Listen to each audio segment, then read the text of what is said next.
The raven had flown hard, its feathers dull with soot by the time it reached the Red Keep. It died not long after, as if the words it carried had been too heavy for a living thing. Cersei did not ask anyone to bury it. She read, and the air around her sharpened. "Dragonstone," she said at last, as if tasting a bitter herb. "Reclaimed." Jaime's eyes flicked to the scroll, then to her face. "By who?" Cersei's mouth curved without warmth. "A boy with a dead name and a living threat. Valar Targaryen."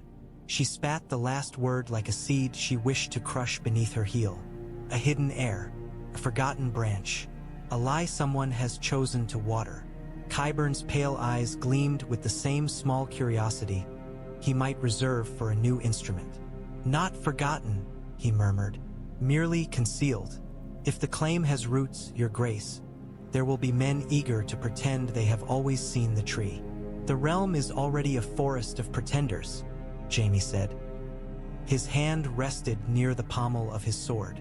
He had been made to watch the world crumble and then told to hold it together again, and each new crack seemed to carve another line into him. "We've had kings rise like weeds. These weeds breathe fire," Cersei replied. She looked out over King's Landing, the roofs, the smoke, the river glinting in cold light. It was her city now. It was her throat, her belly, her beating heart. She had burned half the gods to keep it. She would not lose it to some pale-haired whelp clinging to the ghosts of old men. "How many dragons?" Jaime asked. "3, Cersei said. "Hatchlings, not yet full-grown."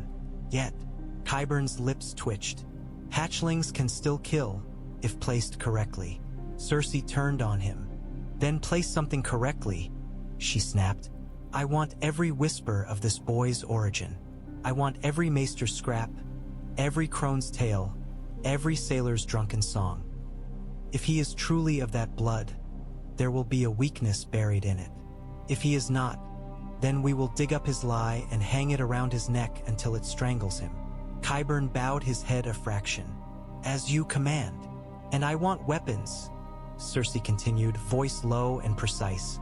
"Not prayers, not promises, weapons." Jaime's gaze tightened. He knew what she meant before she said it. He remembered the stories, the ones old knights told with nervous laughter. How Aegon's sisters had turned armies into cinders, how Balerian's shadow had swallowed fields. He remembered his own hand on a sword in a throne room filled with wildfire stench, remembering a king's madness and the moment he decided the realm was worth one man's life. "Scorpions," Qyburn offered softly. "If we build them larger, stronger, if we mount them on towers and ships." Cersei's smile was thin. "Build them," she said. "Build a forest of them. Make the sky an enemy." Jaime's voice was rough.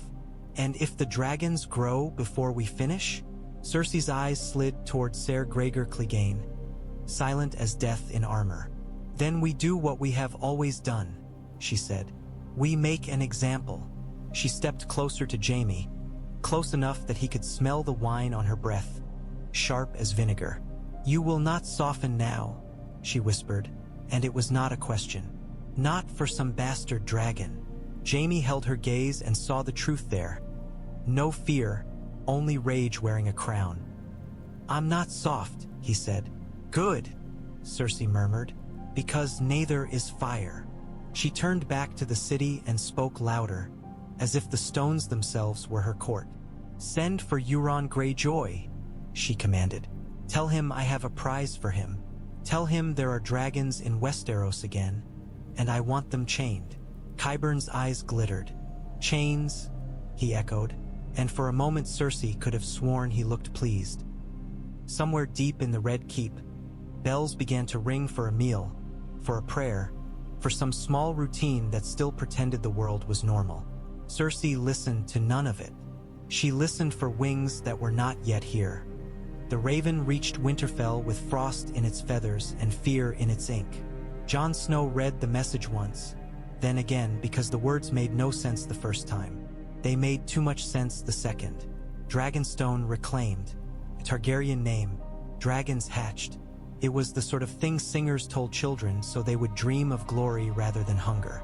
Yet the parchment was real beneath his fingers, and Mara Valerion's seal was pressed into the wax like a thumbprint of the sea. Sansa watched him from across the table. She had learned to read faces the way other people read books. Every pause a sentence, every breath a confession. "You believe it," she said quietly. Jon did not look up. "I believe someone wants us to," he replied. Davos Seaworth made a low sound. "Whether true or not, it changes the board," he said. He jabbed a finger at the crude map on the table, inked rivers and rough coastlines. Dragonstone isn't just a rock. It sits at the throat of the narrow sea. If there are dragons there, it's a knife held to King's Landing. Lyanna Mormont's small face was fierce. "If there are dragons," she said, "then why are we not already marching south to take them?" Several lords murmured approval. The North remembered fire as much as it remembered ice. Some remembered Harrenhal's melted towers from stories. Others remembered the Mad King's madness and the way dragons in songs always ended with someone burning. Sansa's voice was careful. "Dragons are not horses," she said. "You do not ride them because you want to. You ride them because they let you, and they always want something in return." Jon finally looked up. His eyes were tired of crowns and councils, tired of men asking for certainty when the world offered none. "If there are dragons," he said, "then they can fight what's coming." Silence shifted like a shadow. The lords might argue about crowns, about oaths, about old grudges. The dead did not care for any of it. The dead only wanted to make the living quiet. Davos leaned closer, lowering his voice as if the hearth might carry words to the wrong ears. "Dragonstone has dragonglass," he said. "The miners call it obsidian. We call it what kills whites." Jon's jaw tightened. He had seen it work. He had watched it crack frozen flesh like old pottery. "If Valar Targaryen truly holds Dragonstone," he said slowly, "then he holds the thing we need." Sansa's gaze sharpened. "And he will ask for something in return," she said. "A bend of the knee, a pledge. Our sons as hostages, our daughters as brides." Jon's mouth tightened. He thought of kneeling, of the weight of it, the way it chained a man's spine. He had knelt once to save the North. He did not know if he could do it again for a stranger with dragons. Bran Stark spoke then, softly, and every head turned because Bran seldom spoke at all now. "Dragons fly," Bran said, voice distant. "They always come when the world changes." Jon stared at his brother. "Do you see him?" he asked. Bran's eyes flickered, as if seeing something behind Jon's shoulder. "I see fire on black stone," he murmured. "I see a pale dragon that does not scream." A chill crawled up Jon's spine despite the heat of the hearth. Davos cleared his throat, practical as ever. "We send an envoy," he said. "Not a host, not an army. Words first. If the man's a liar, we lose nothing. If he's not..." He spread his hands. "Then we might gain what we need." Sansa's expression did not soften, but it shifted into something like acceptance. "Words," she said, "and eyes. Send someone who can look at dragons and not forget to count the knives in the room." Davos gave a faint smile. "I've counted knives in worse rooms," he said. Jon looked down at the raven scroll again. Valar Targaryen, a name that should have been dead, a name that had sailed back across the sea like a ghost with teeth. "Go," Jon said to Davos. "Go to Dragonstone. Tell him we have a war he cannot ignore. Tell him..." He hesitated, then forced the words out. "Tell him I'll speak to him myself if he's willing." Sansa's eyes held his. "And if he is not willing?" Jon's voice was quiet. "Then we find another way," he said. Outside, the wind howled around Winterfell's towers like wolves hunting in the dark. Inside, the fire snapped, and the realm shifted again. Dragonstone did not make room for softness. Its halls were narrow, its stairs steep, its stone cold even when the hearths roared. The castle felt like a clenched fist around a man's throat. Yet Valar found himself breathing easier here than he ever had in Essos, as if the very rock recognized him and allowed his lungs their share of air. He held his first council with men who would never have sat together at any other table. Ser Roland Storm, sworn to a Baratheon yet kneeling to a dragon. Lady Mara Valerion, sea-blooded and sharp as a hook. Captain Wyman Stone, whose loyalties were written in coin and scars. Indrio of Volantis, whose god demanded fire and offered certainty in return. And above them all, 3 dragons who were becoming less like hatchlings and more like promises. Dreadfire ate like he was afraid the world might steal the meat from him. He tore a goat haunch apart, bones cracking under small but growing jaws. Seastorm watched the rain through a window slit, tongue tasting the wet air as if learning the land. Ghostwing did not eat until Vaelor offered food from his own hand. When he did it quietly, without frenzy, eyes never leaving Vaelor's face. "They grow too fast," Wyman muttered, watching Dreadfire's ribs expand with each breath. "That one's put on a third again since yesterday." Mara's mouth was tight. "Dragonstone feeds them," she said. "The air, the heat, the old magic in the rock. Valyria's blood still lingers here." Vaelor did not know about magic. He knew about hunger. He knew about men who wanted what he had. He knew that the moment the ravens landed, every ambitious lord and every frightened queen would be sharpening something.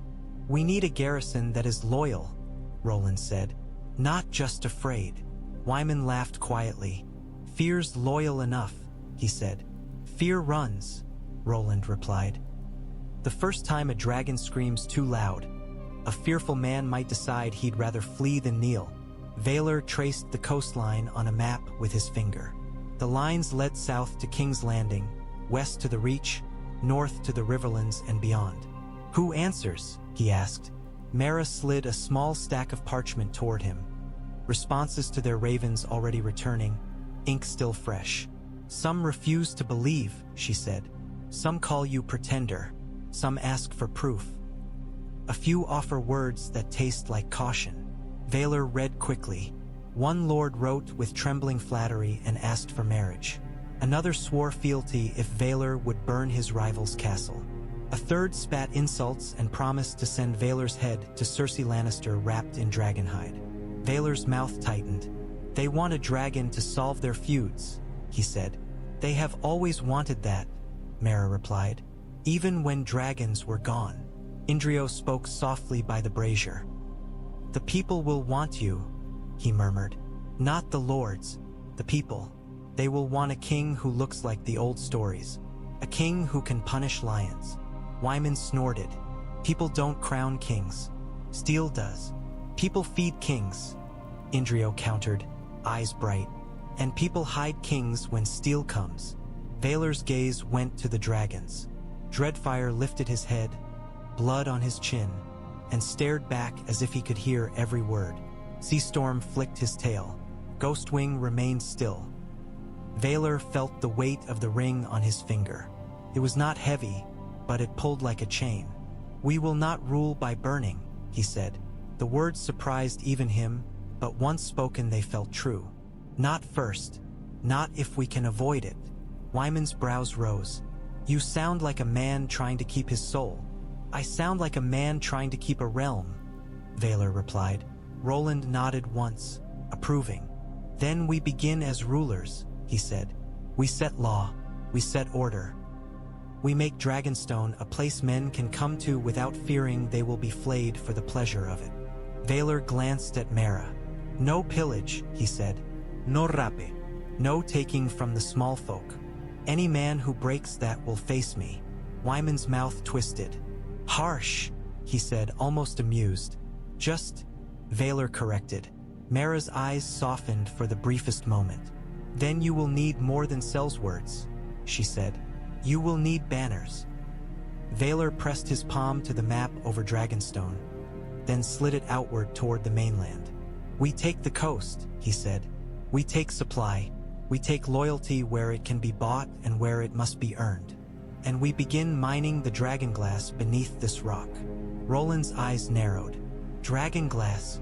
Vaelor met his gaze. "The dead walk in the north," he said quietly. "If I mean to rule Westeros, I cannot ignore the war that will swallow it." Indrio's smile was a flicker of flame. Fire against ice, he murmured. The world's old tale. Valar looked down at the table again, at the carved, bleeding realm. Then we write a new ending, he said. Outside, the sea crashed against black stone like a drumbeat. Inside, dragons fed, and plans grew teeth. Horn Hill was all straight lines and hard men, built into the bones of the Reach like a clenched jaw. Lord Randyll Tarly had made his castle a weapon, and he had made his sons learn to live as sharpened edges. When Valar's raven arrived, it was received not with awe but with suspicion. The maester held the scroll out as if it might bite. It bears the seal of House Valerion, he said, voice cautious. And it claims. I can read, Randyll cut in.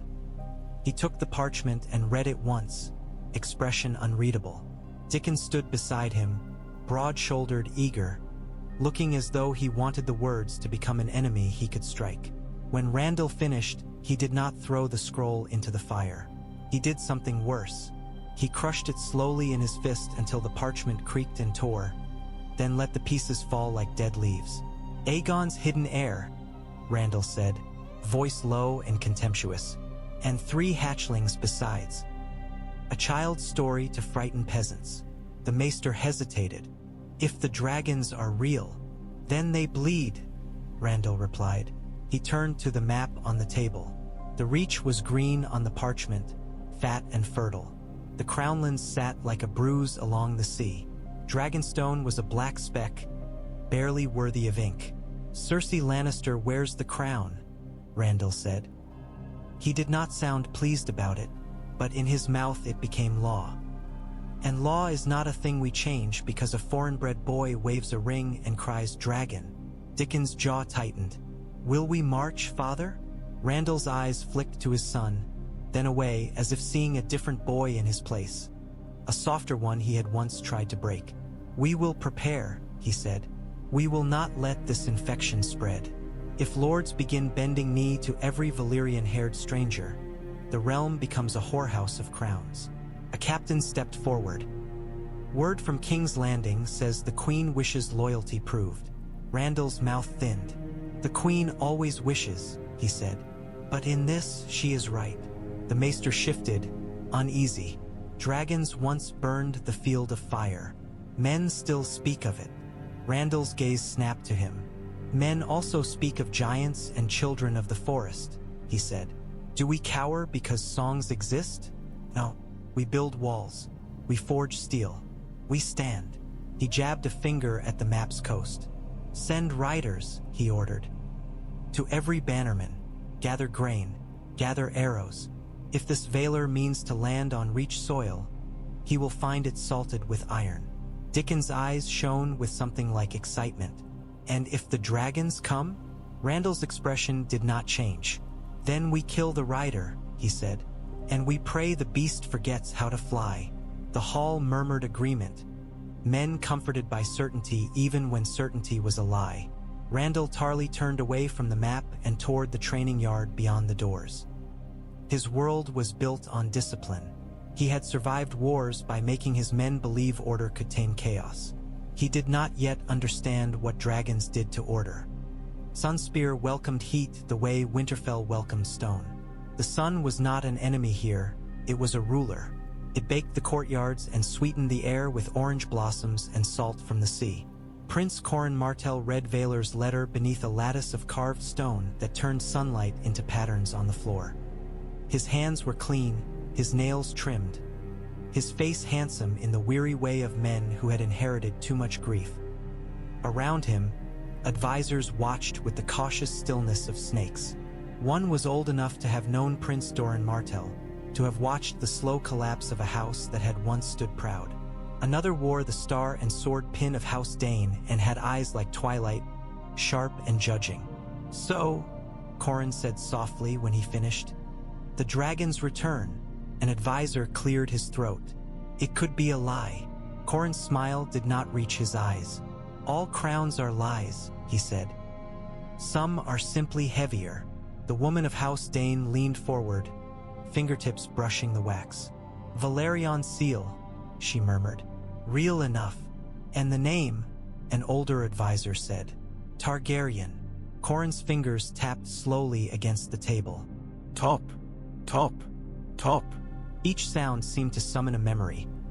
Elia Martell's body wrapped in cloth, children dead, the mountain's cruelty, the Lannisters' gold, the realm's shrugging indifference.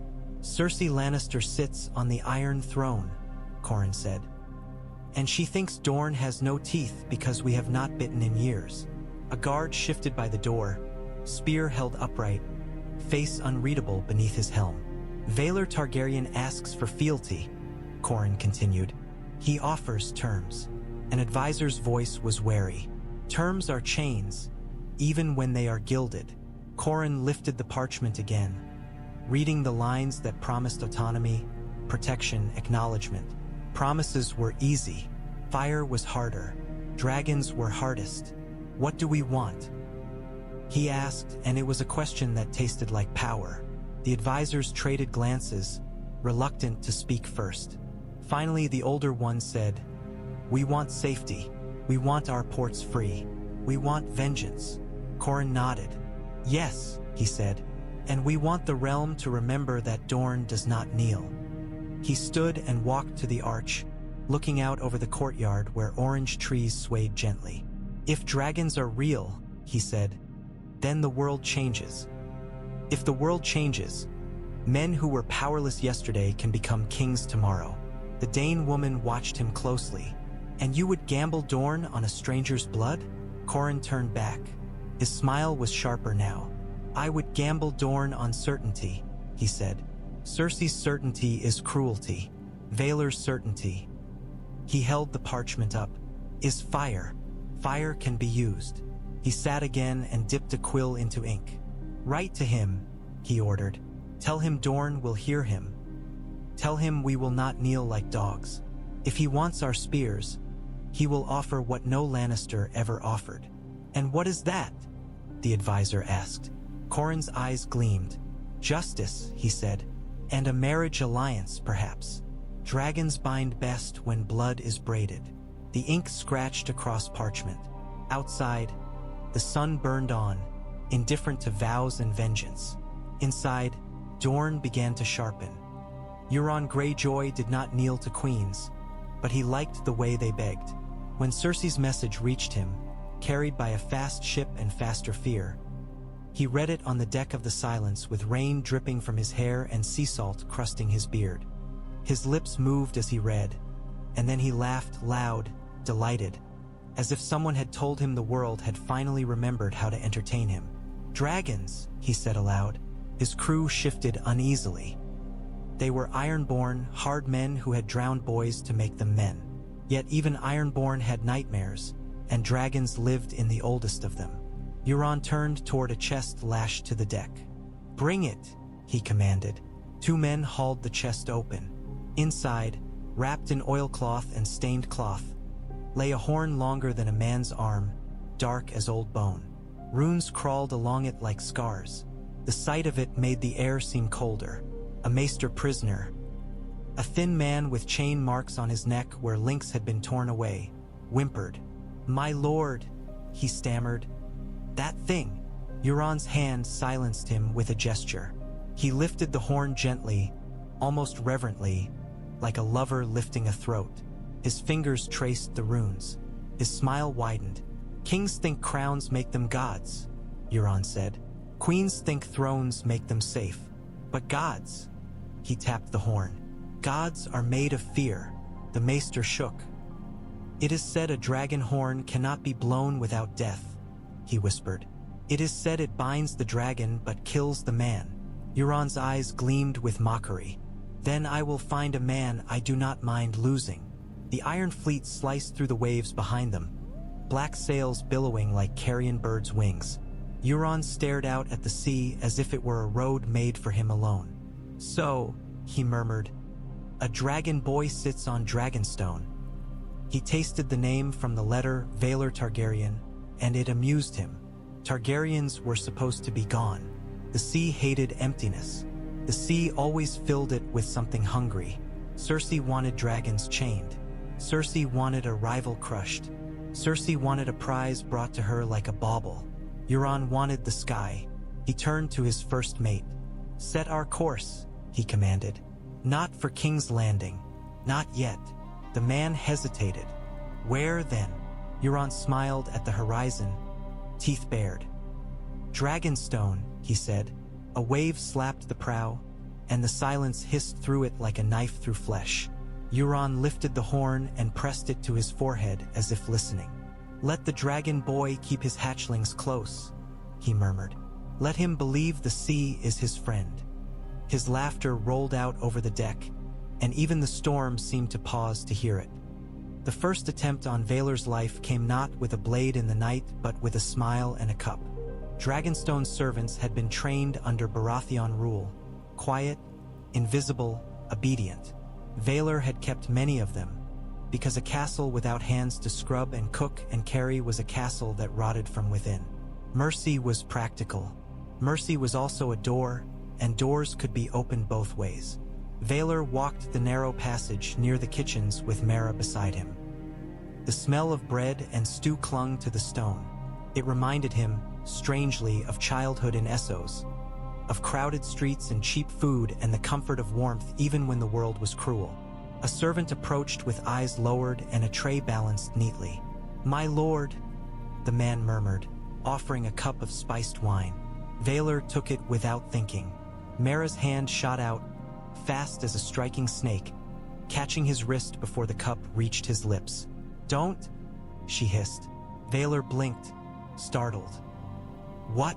Mera's gaze was fixed on the servant, cold and lethal. "Show your hands," she demanded. The servant's eyes darted. Too fast, too guilty.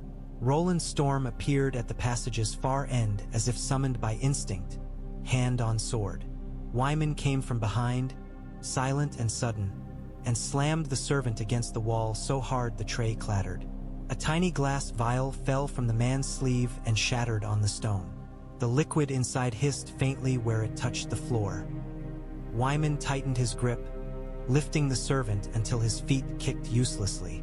"Poison," Wyman growled. "You brave little fool." The servant's face went blotchy, eyes wide with terror. I was told," he choked. "Told by who?" Roland demanded. The man's mouth worked, trying to form lies. His gaze flicked toward the kitchen door, toward unseen accomplices, toward the safety of silence. Ghostwing's pale head tilted above them. He had not made a sound. He had simply appeared on the ledge, watching with those strange old eyes that seemed to weigh souls. Valar felt Dreadfire's presence behind him, heat pressing close. The dragon's nostrils smoked. Seastorm hissed somewhere deeper in the corridor, restless, sensing danger. Valar looked at the servant and felt a coldness settle in him like a stone. "This is what they will do," Mera murmured, close to his ear. "They cannot reach you with armies yet, so they will reach you with whispers and cups." Wyman shook the man once, hard. "Name," he snarled, "or I break your neck and feed you to the little monsters." The servant sobbed, voice cracking. "A gold cloak," he gasped. He said the queen would pay my mother's debts," he said. "Cersei." The name did not need to be spoken. It hung in the air like smoke. Valar lifted the cup and stared into the wine. It looked normal. It smelled sweet. It would have killed him before he reached the table. He remembered what he had said in council: no pillage, no rape, no taking. Law, order, mercy. Mercy was also a message. Valar stepped closer to the servant. "You chose this," he said softly. The servant shook his head violently. I didn't want." Valar's voice did not rise. "But you did it," he replied. He looked to Wyman. "Release him." Wyman frowned, surprised. "My lord, release him," Valar repeated. Wyman let the servant drop. The man fell to his knees, coughing, clutching his throat. Valar turned and walked toward Dreadfire, who was crouched in the shadows like a piece of night. Valar held out the cup. Dreadfire sniffed it. Smoke curled. The dragon's eyes narrowed. Valar set the cup on the stone floor and stepped back. He looked at the servant. "Drink," he said. The servant froze, horror blooming. "No," he whispered. "Please." Valar's gaze was flat. "You were willing for me to drink," he said. "So drink." The servant shook, tears spilling. He looked toward Mera, toward Roland, toward Wyman, finding no rescue in any of their faces. With trembling hands, he lifted the cup and swallowed. Took less than a minute. The man convulsed, choking, eyes bulging. Foam flecked his lips.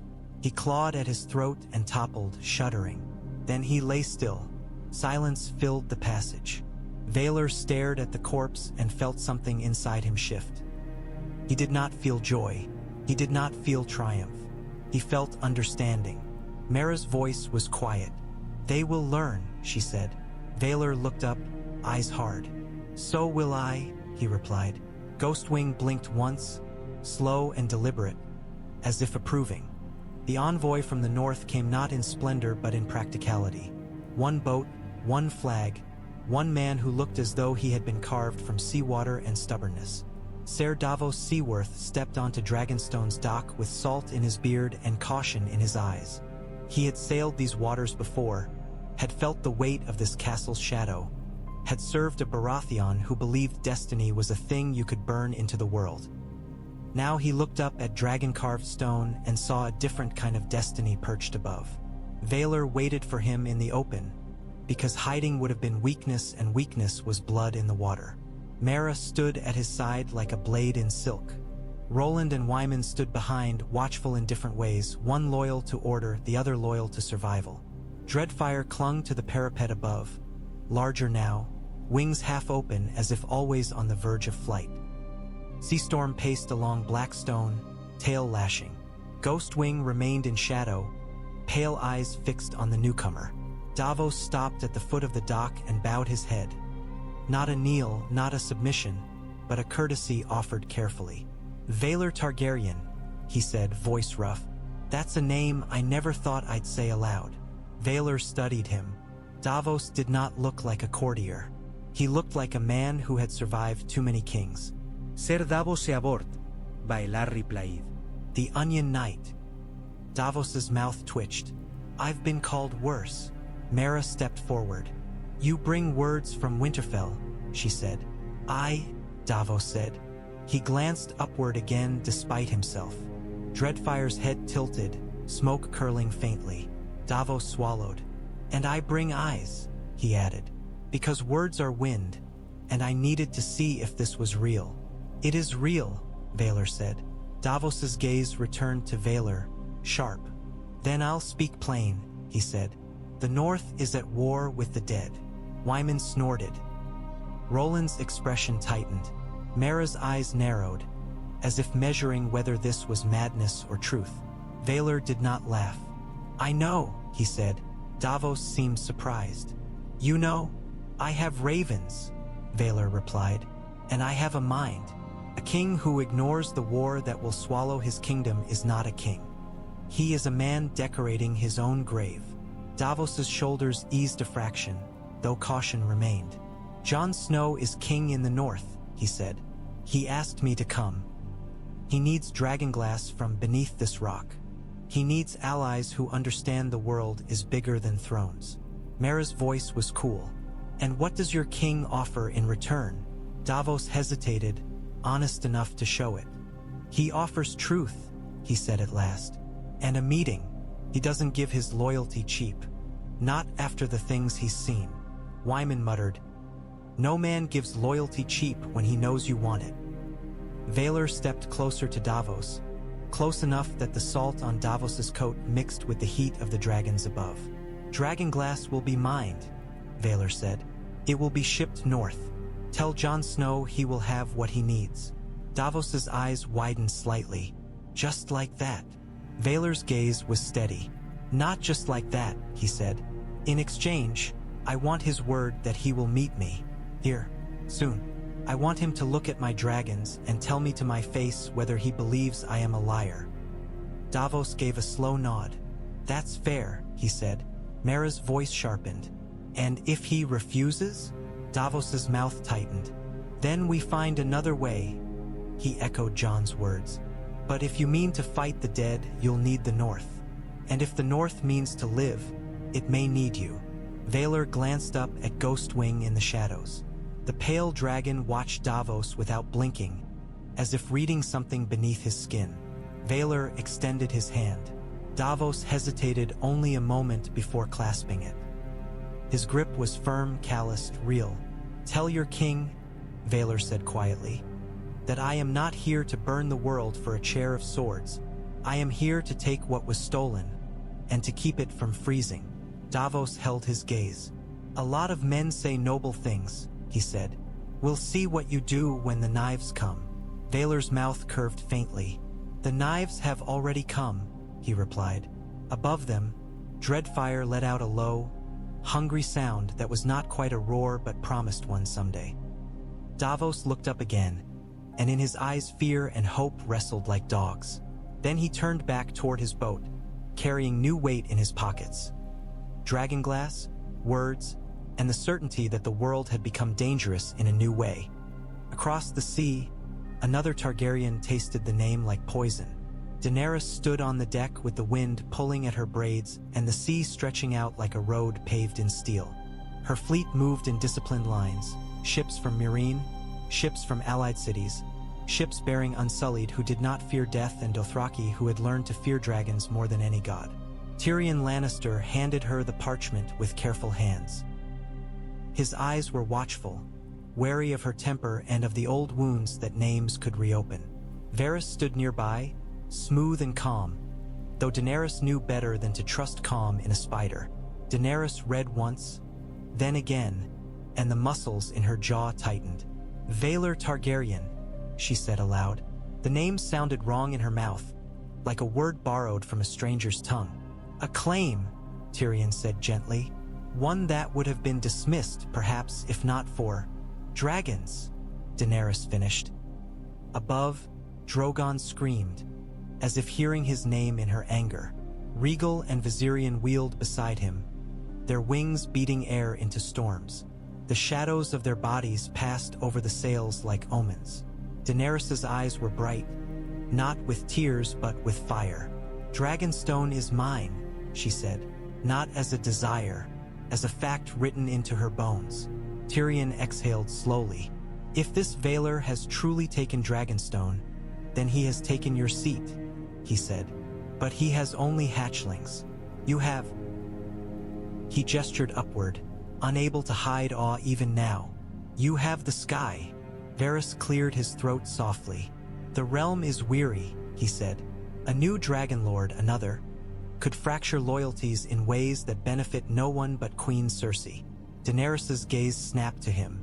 "Do you counsel me to share my crown?" she asked, and the words were sharp enough to cut. Varys did not flinch.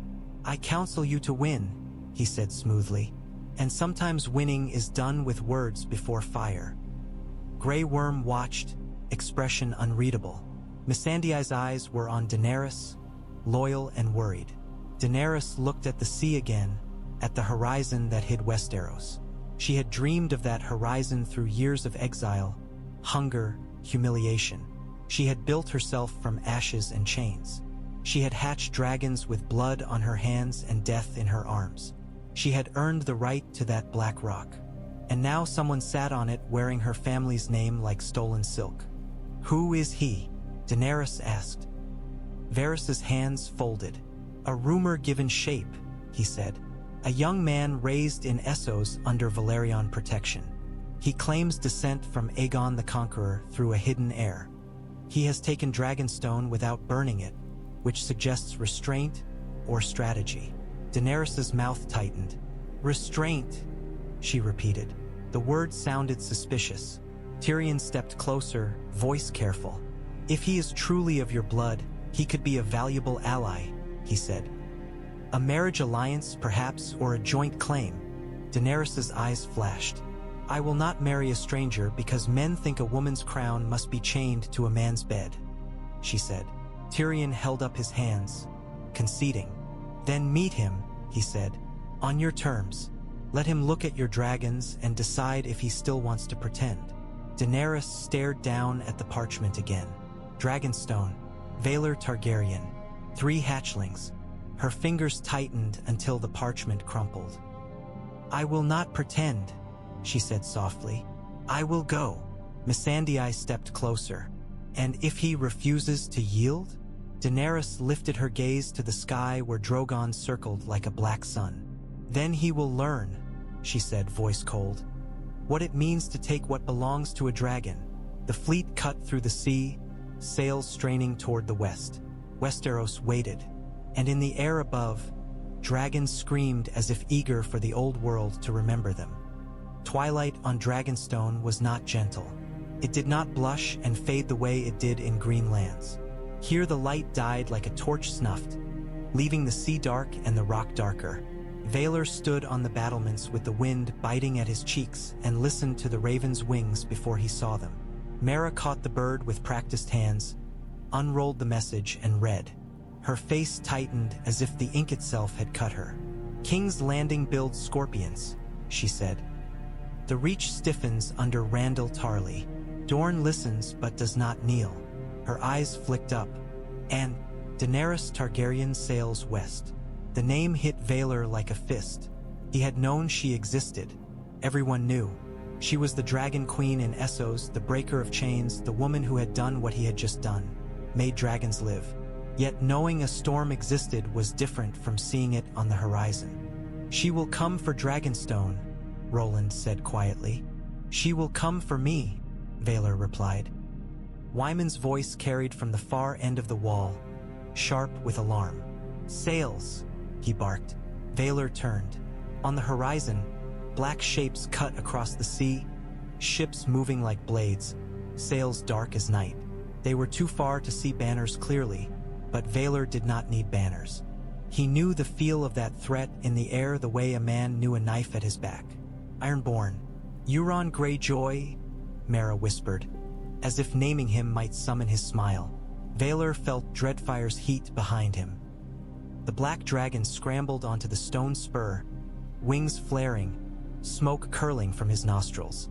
Seastorm followed, restless, tail lashing, the bronze-green sheen of his scales catching torchlight. Ghostwing did not move. The pale dragon remained still, eyes fixed on the distant fleet with unsettling patience, as if he had seen ships like that before in dreams older than his hatching. Wyman shouted orders.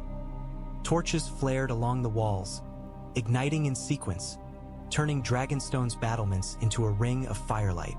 Men ran, boots thundered, steel scraped. The castle that had been quiet for a day became a living thing bracing for impact. Vaelor stared at the black sails and felt something cold settle in his stomach.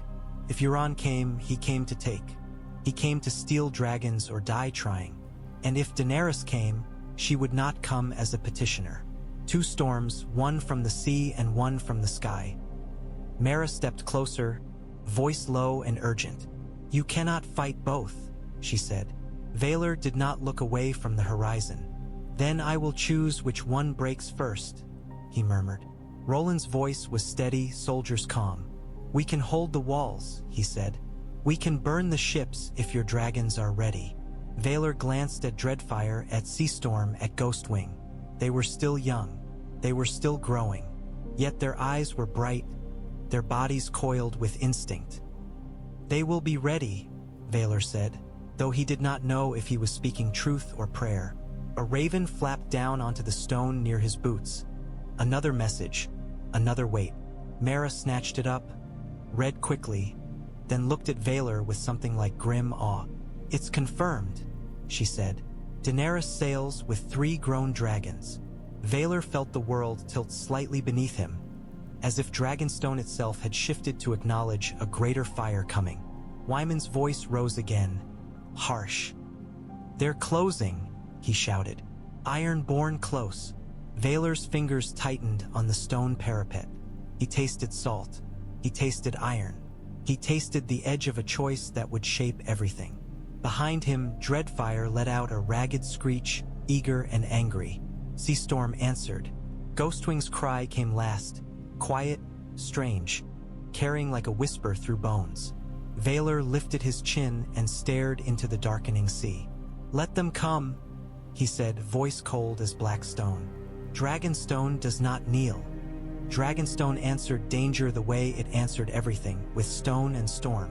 The iron-born ships came in under the dead light of a moon choked by cloud, their black sails barely more than tears in the dark.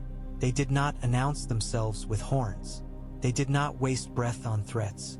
They came the way wolves came, low, patient, certain the prey would panic and stumble.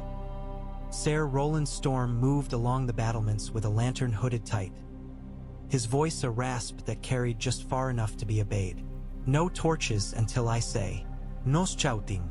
Let them think we sleep. Men crouched behind crenellations, fingers white around spears' hafts. The garrison was a patchwork. Dragonstone men who had bent knee when steel kissed their throats, Sellswords who had followed Wyman's stone for coin and the thrill of new legends. Fisherfolk pressed into service with fear in their mouths. None of them had fought Ironborn in a night raid. None of them had fought with dragons breathing behind their shoulders. Valar stood at the eastern parapet where the cliff face dropped sheer into the sea. The wind pulled at his cloak like a hand trying to drag him off the wall. Below, the surf smashed itself to froth against the rocks, loud enough to swallow the softer sounds. Oars dipping, hulls cutting water, iron hooks clinking in men's hands. Mara Valerion stepped close. "They will try the caves," she murmured. "The sea mouths under the castle. Ironborn love secret entrances." "I know," Valar said. "Do you?" Mara's tone held no insult, only the sharpness of a woman who measured the difference between knowledge and experience. "You know books. They know blood." Wyman's stone appeared behind them, face half hidden beneath his hood. "They're here for dragons," he said. "Or for your head. Maybe both." Valar did not look away from the black shape sliding toward the harbor mouth. "Let them reach," he said quietly. "Then we cut." Above them, Dreadfire shifted on his perch, claws scraping stone. The hatchling was no longer a hatchling in any useful sense. He had grown heavy, his wings broader, his neck thick with muscle. Yet he still looked like a boy's nightmare rather than a king's weapon. Seastorm paced along a ridge, restless, tail lashing. Ghostwing did not move at all. The pale dragon clung to the shadowed wall like a piece of moonlight that had learned to breathe. The first Ironborn grappling hook caught the dock with a wet clank. Roland's lantern snapped open. Light spilled across the harbor in one sudden flood. Torches igniting, braziers flaring, men rising from their crouches with drawn bows and spears. The Ironborn answered with a roar, their voices rough and eager. They loved this part, the moment before blood. "Loose!" Roland shouted. Arrows rained down. Men screamed. Boats bumped hard against stone. Ironborn leapt onto the dock as if the ground belonged to them by right. They came in leather and mail, axes gleaming, faces smeared with salt and war paint. They moved with the confidence of raiders who had never been punished by anything larger than a man. Valar raised his hand. Dreadfire's head snapped toward the dock. Smoke curled from his nostrils, thick and hot. For a heartbeat, Valar felt the dragon's hunger like a second heartbeat in his chest. "Now," Valar said. Dreadfire launched. His wings beat the air with a sound like sails catching wind, and he dropped from the parapet in a black blur. The Ironborn on the dock looked up and faltered. Some laughed, thinking it small. Some raised shields. Some froze as if their bodies had remembered an old terror their minds had never learned. Dreadfire hit the dock stones with claws that sparked, then opened his mouth and spat flame. It was not the great roaring inferno of songs. It was a hard, focused blast, bright as molten gold, striking a cluster of men at the gangplank. Leather flashed into fire, hair lit like straw. A man's scream cut through the night and then turned into a wet, choking sound as he fell. Seastorm followed, lower to the ground, leaping from stone to dock like a hunting cat. His fire was paler, sharper, less a roar, more a cutting torch. He burned the ropes of a longboat, sending it drifting loose, spinning in the harbor with Ironborn tumbling into black water.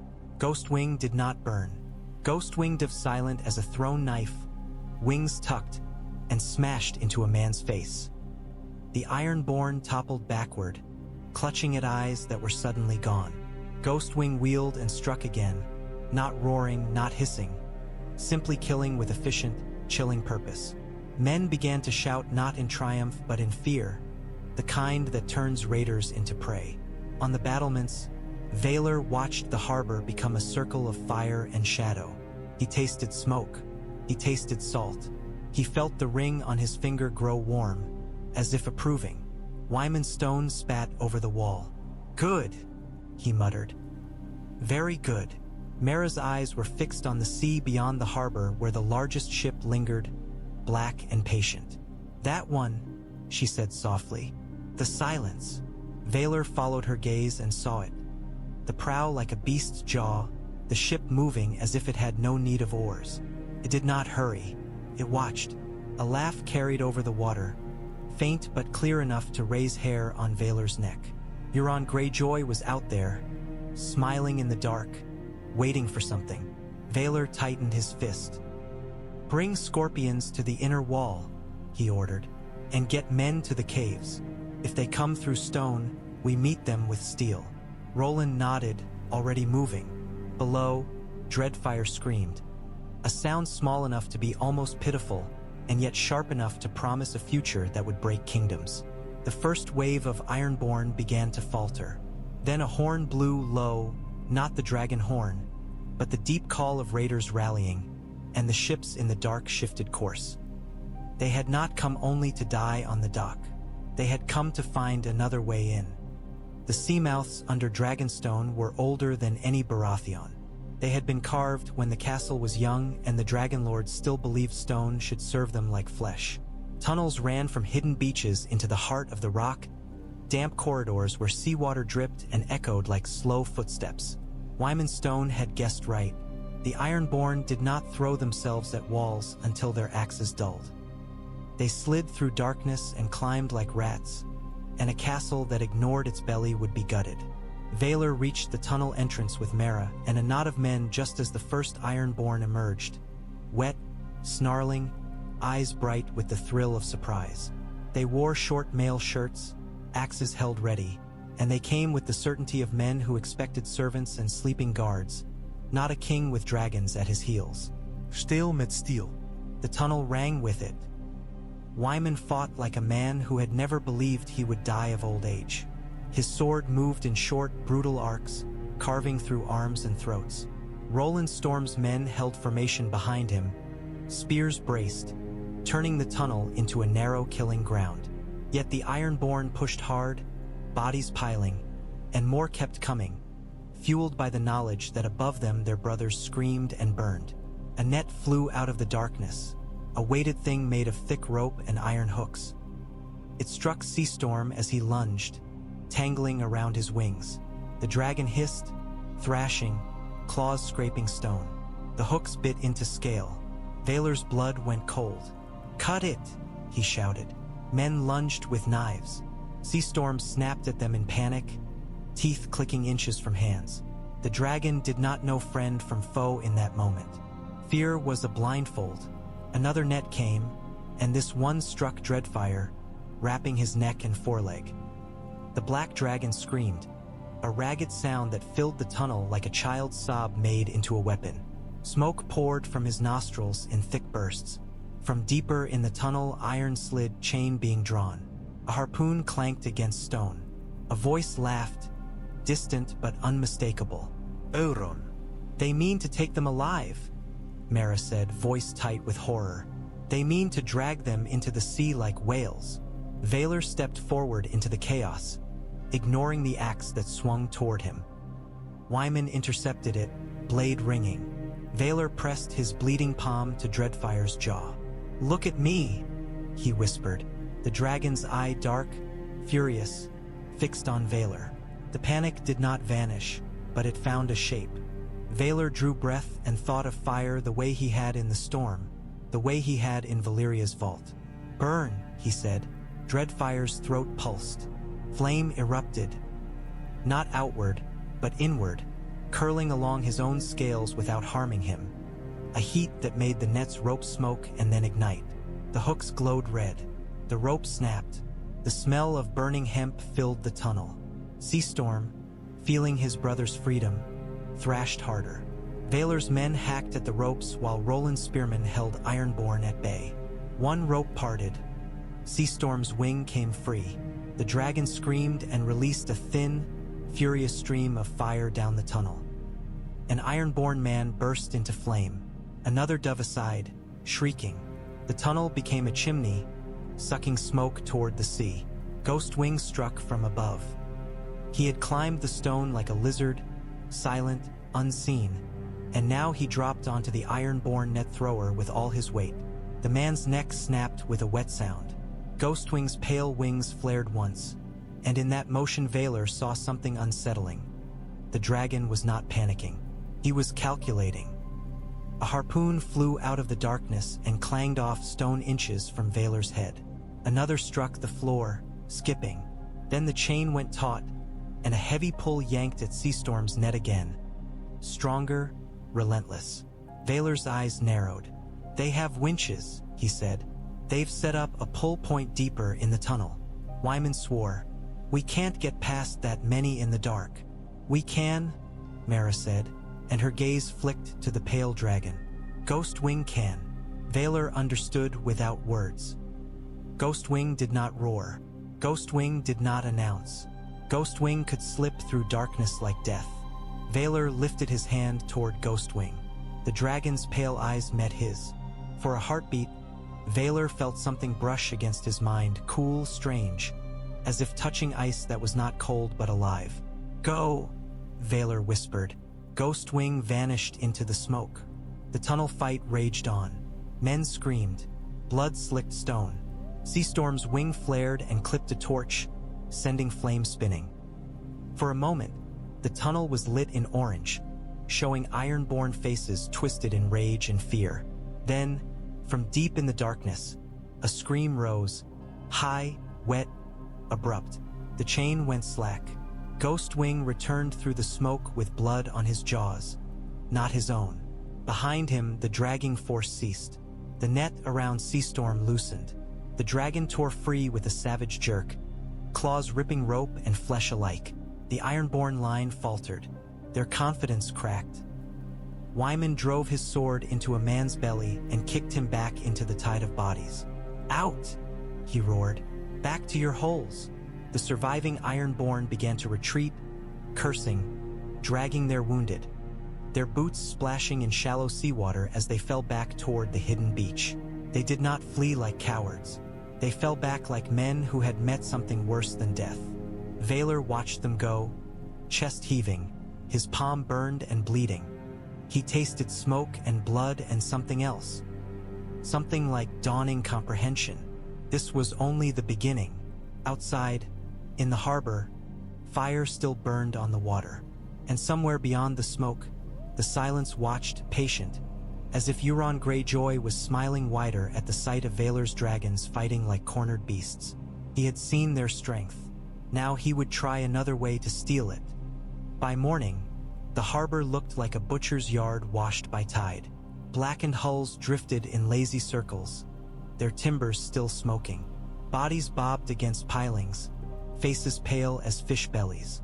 The smell of burnt flesh clung to the air, thick enough to taste. Seagulls circled but did not land, as if even they knew better than to feast on what dragons had cooked. Valar stood at the dock with soot on his cheek and the ache of sleeplessness behind his eyes. Dreadfire lay coiled on a stone slab, wings tucked, breathing hard. Seastorm paced, agitated, snapping at the air. Ghostwing perched on a weathered post, pale and still, looking down at the sea as if it were reading something written in foam.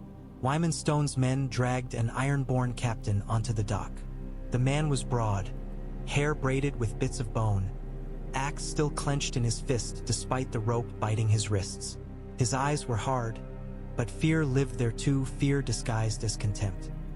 "Caught him trying to swim out," Wyman said. "He thought the sea was kinder than you." Valar stepped closer. "Name," he said. The Ironborn spat blood. "Why should I give you anything, dragon boy?" Mara's hand shot out and slapped the man so hard his head snapped sideways. Because you are alive, she said, voice cold. And that is a privilege. The Ironborn captain bared his teeth. A privilege, he mocked, then glanced toward Ghostwing and flinched when the pale dragon's eyes met his. Valar held his gaze. Where is Euron Greyjoy? He asked. The man's mouth twisted. Out there, he said, jerking his chin toward the sea. Always out there, like a sickness. What does he want? Valar pressed. The Ironborn laughed once, bitter. He wants what all of you want, he said.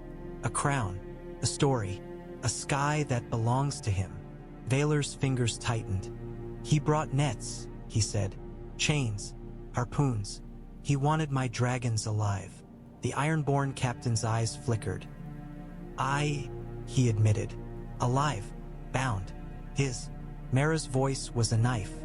He has a horn, she said. Silence stretched. The Ironborn captain's lips thinned. He said nothing. That was answer enough. Valar leaned in. Tell me, he said softly, and in his voice there was something colder than anger, or I will feed you to Dreadfire and watch him chew. The Ironborn captain swallowed. Pride fought fear in his throat and lost. A horn, he muttered, black as old bone, runes on it.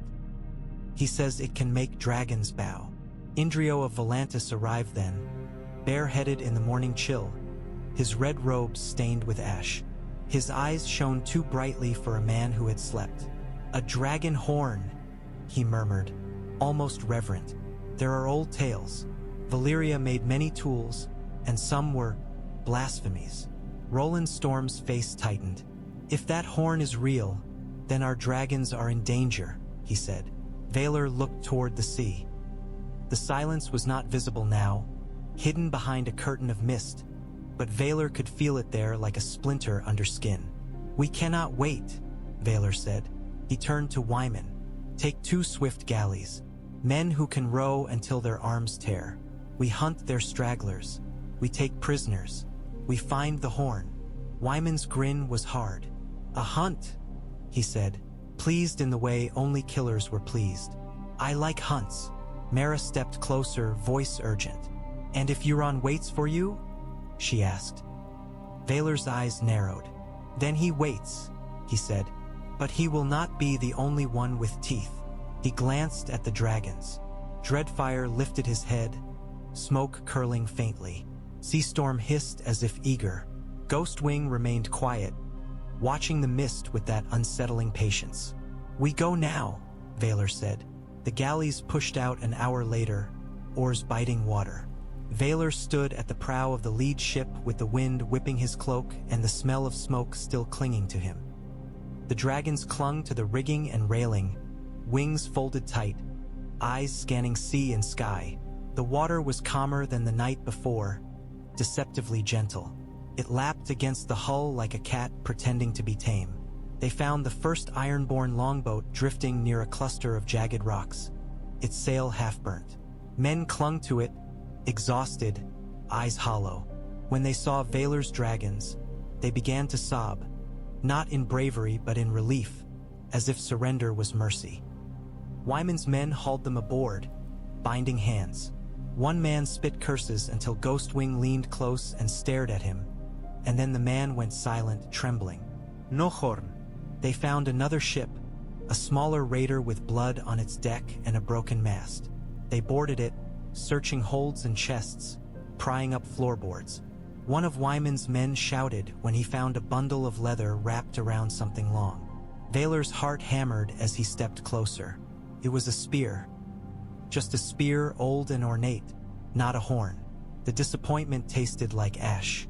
Euron keeps his treasures close, Mara said, voice tight. Valar stared at the mist ahead, where the sea blurred into gray. Then we get close, he replied. As if answering, a shadow moved in the fog, large, smooth, deliberate. Ghostwing's head snapped up. Dreadfire hissed. Seastorm's wings flared. Out of the mist, the silence emerged. It was not rushing. It was gliding, certain, black as a funeral. And from its deck, a man's laugh carried over the water, delighted and cruel. Valar felt the hairs on his arms rise. Euron Greyjoy had been waiting, and now he was close enough for the world to bleed. The silence cut through the mist as if it owned it. Its prow was carved like a beast's skull, iron teeth biting the sea. Men stood on its deck in leather and black mail, their faces tattooed, their eyes too bright. They did not shout insults. They did not roar. They watched calm, as if they were at a play and knew the ending already. Euron Greyjoy stood at the prow with his hands resting lightly on the rail. His hair was wet, his smile wide, his one good eye gleaming like a coin held up to torchlight. He looked less like a raider than like a man who had decided to make the world his toy. Valar's galleys slowed, oars lifting, men holding breath. Wyman stood beside Valar with his sword drawn, though steel felt small against what waited. "Turn," Wyman muttered. "We've got prisoners. We've made a point. We don't need to." "We need the horn," Valar said quietly. Euron's voice carried over the water, smooth and amused. "Valar Targaryen," he called, as if greeting an old friend. "Dragon boy, king of a rock. Come closer. Let me see what you've stolen." Valar's jaw tightened. "I stole nothing," he shouted back. "Dragonstone is mine." Euron Loughead, delighted. "Everything is stolen," he said. "The sea teaches that. The strong take, the clever keep, the dead forget." Behind Valar, Dreadfire hissed, smoke pouring from his nostrils. Seastorm bared teeth. Ghostwing remained still, eyes fixed on Euron as if studying a creature it did not like. Euron lifted one hand, and a man stepped forward with a long object wrapped in cloth. Valar's throat tightened. Even wrapped, he could feel it. The air seemed to vibrate, as if some invisible string had been plucked. The cloth fell away. The horn was black as old bone, its surface carved with runes that looked less like writing and more like scars. Its mouth was rimmed with dark metal. It did not shine. It drank light. Wyman swore softly. "That's trouble." Mara's voice was a whisper beside Valar. "Do not let it sound," she said. Euroness green videnet. "Do you hear it?" he called, eyes bright with madness. "It sings, even when silent. It sings of dragons kneeling." Valar's blood went cold. He felt the dragons behind him shift, restless. Dreadfire's claws scraped wood. Seastorm's wings trembled. Ghostwing's head tilted, pale eyes narrowing. Euron's men raised crossbows. Not ordinary bolts. Bolts with barbed heads and coiled rope attached. Nets folded at their feet like sleeping spiders. "We burn him," Wyman growled. Valar lifted his hand. "No," he said, and he did not know if he was restraining Wyman or himself. "Not yet." Euron laughed again. "A king who hesitates," he mocked. "That's my favorite kind. It makes the taking easier." He nodded to a man at his side, a tall ironborn with scars on his neck and eyes glazed with devotion. The man lifted the horn. Mara's breath caught. "No." Valar moved without thinking. He thrust his palm toward Dreadfire. "Fly," he ordered. Dreadfire launched from the galley's rail, wings beating hard. Seastorm followed, lower and faster. Ghostwing leapt last, silent, pale wings slicing through mist. The Ironborn on the silence loosed. Harpoon bolts flew, ropes hissing. One struck Dreadfire's wing, punching through membrane. The black dragon screamed, pitching. Valar's stomach lurched as if his own flesh had been pierced. Seastorm dodged a bolt by inches, then spat fire at a cluster of crossbowmen. The flame washed across the deck, and men screamed, rolling, trying to smother burning leather. Ghostwing dove straight for the hornbearer. Euron's smile did not fade. If anything, it brightened. The hornbearer raised the horn to his lips. Ghostwing struck him. Claws sank into chest. Teeth snapped. The man jerked, blood spraying, and for a heartbeat Valar thought they had one. Then the horn fell. It hit the deck with a heavy thud. Euron's hand shot out, faster than Valar expected. He snatched it up like a lover catching a dropped gift. His grin was feral. "Thank you," Euron called, voice loud over screams and fire. "You've brought them close." He lifted the horn. Valar's chest tightened. The dragon screamed, not in anger now but in something like dread. Dreadfire struggled against the harpoon rope, blood streaking his wing. Seastorm wheeled, fire sputtering. Ghostwing hovered above, uncertain, his silence broken by a low, strange hiss. Euron drew breath. Wyman lunged forward, as if he could leap across water by rage alone. "No!" he roared. Valar's voice cracked. "Dreadfire!" Euron bleef. The sound was not loud at first. It was deep, a vibration that seemed to pass through bone rather than air. The mist shivered. The sea rippled as if struck by an invisible hand. Men on both ships clutched their heads, faces twisting. The horn's roar grew, and with it came something worse than sound. A pressure, a command, a hunger twisting itself into words no human tongue could speak. Valar felt it slam into his mind like a door kicked open. For a heartbeat, his thoughts were not his own. He saw fire. He saw chains. He saw dragons kneeling in ash. Dreadfire's scream cut off abruptly. The black dragon went rigid, wings trembling. Seastorm faltered, his flight stuttering. Ghostwing's pale wings beat once, hard, and then he hung in the air as if caught by unseen strings. Euron's eye gleamed. "Come," he whispered into the horn. Though Valar doubted the word was meant for human ears. Valar staggered, hands gripping the rail. Blood trickled from his nose. He tasted iron. The dragons, his dragons, turned their heads, not toward him, toward Euron. And in that moment, Valar understood what true fear was. Not death, but losing the thing that made him king. The horn's call pressed into Valar's skull like a crown made of nails. He could feel Dreadfire's mind, hot, furious, young, being pulled like a hooked fish toward Euron's will. The dragon's body trembled against the harpoon rope, not fighting the pain now, but fighting something deeper. Seastorm's wings beat erratically, his flame sputtering as if his throat could not decide whose command to obey. Ghostwing hung in the mist with pale eyes wide, his silence broken by a thin, unfamiliar whine. On the silence, Euron Greyjoy's smile was rapture. He looked like a man tasting godhood. "Mine," he whispered, the horn still pressed to his lips. Valar's vision blurred. He felt blood trickle down into his mouth, metallic and hot. The world narrowed to one desperate truth.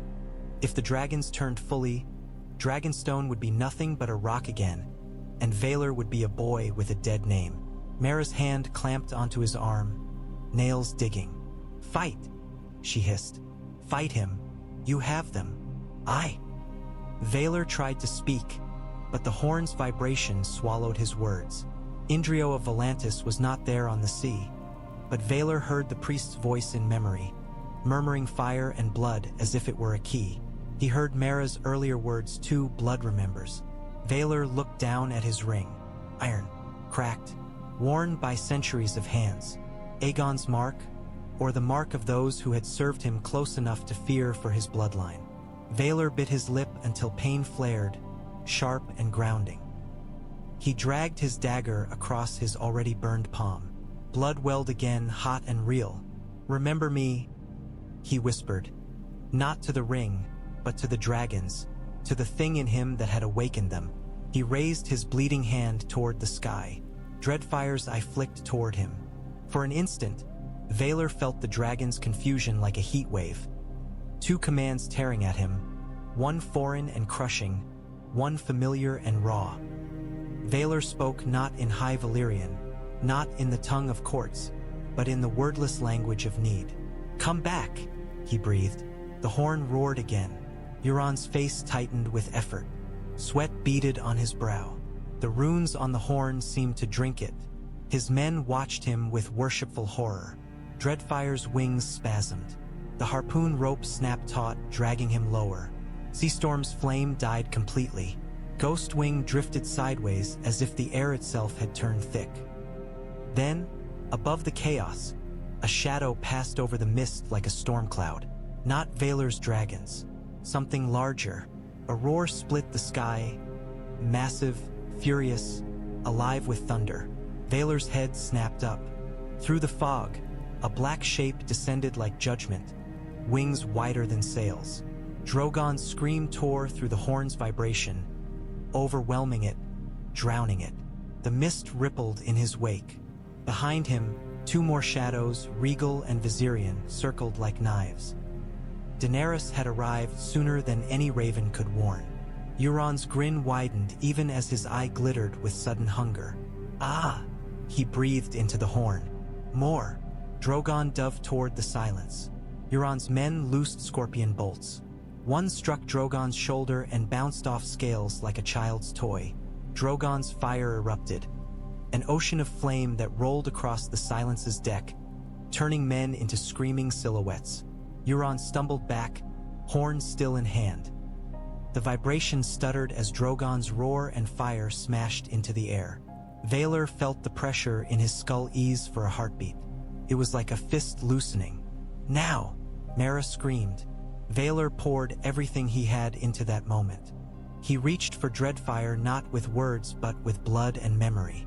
"Valar!" he whispered into the wind. "Mine!" Dreadfire shuddered. The black dragon's head jerked toward Valar again. Smoke poured from his nostrils, thick and furious. His eye locked on Valar, and the bond between them flared raw, bright, painful. Seastorm screamed and wheeled, breaking the invisible pull like a fish snapping its line. Ghostwing's pale wings beat hard once, then twice, and he shot forward silent, determined. Euron saw the shift. His smile cracked into rage. He lifted the horn again. Drogon's shadow swallowed him. A woman's voice rang over the sea, sharp as steel. "Dracarys!" Drogon's fire struck the silence like a hammer. The horn's runes glowed briefly, then dimmed as heat washed over it. Euron flung himself aside, rolling across the deck. The horn clattered, half melted at one edge, smoke rising from it. "Ghostwing Dove." He did not go for Euron. He went for the horn. His jaws closed around the black bone. The heat burned his mouth. Valar felt the pain flicker through their bond like a brief lightning strike. Ghostwing hissed, but he did not release. He flapped hard, lifting the horn into the air. Euron rose, screaming, reaching for it. His men tried to grab Ghostwing with hooks, but Seastorm swept in and burned the ropes. Dreadfire, still bleeding, spat fire at the deck where Euron stood, forcing him back. The silence became a chaos of flame and smoke. Daenerys' dragons circled above, their roars shaking the sea. Valar's galleys pulled back, oars churning. Men staring upward in terrified awe at the sky suddenly filled with true dragons. Grown, terrible, beautiful. Euron lunged again, and this time his hand caught Ghostwing's tail. Ghostwing twisted, pale wings beating, and in that motion he slammed the horn's rim into Euron's face. Bone cracked, blood sprayed. Euron screamed, laughing through it, and let go, staggering back with one hand pressed to his ruined cheek. Ghostwing rose into the mist with the horn clenched in his jaws. Valar watched, chest heaving, as the pressure in his skull finally vanished. The horn's song died with distance, leaving only ringing silence. Below, the silence burned. Euron Greyjoy, half-blinded, stood amid flames and watched the dragons above with a smile that was no longer amused but hungry with hatred. Daenerys' fleet cut through the fog behind. Her dragons, sails filling the horizon like a tide of cloth. Valar tasted blood and smoke and something else, an emotion he did not trust. Relief, because the Dragon Queen's arrival had saved him from being unmade. And that meant she had arrived with leverage. Dragonstone saw the Dragon Queen's approach before it heard it. The sea horizon filled with sails, white, red, and darker hues, ships packed tight in disciplined lines. Above them, the sky belonged to dragons so large Valar's men stared as if their minds could not accept the scale. Drogon's black wings blotted out the sun when he passed. Regal's green shimmered like old emerald. Viserion's pale gold caught light like flame wearing skin. Valar stood on the battlements with Mara and Roland, his cloak snapping, his palm wrapped in bloodied cloth. Dreadfire and Seastorm clung close, wings half open, watching the approaching giants with a mix of awe and instinctive challenge. Ghostwing perched apart, horn still clenched between his jaws like a trophy, smoke rising from its scorched runes. Wyman Stone's voice was low, almost reverent. "That," he said, "is what songs mean when they say dragon." Vaelor swallowed. His dragons were dangerous. Daenerys's were catastrophes waiting to choose a direction. The fleet anchored, boats lowered, and then Drogon descended toward Dragonstone's black shore, his wings beating sand into storms.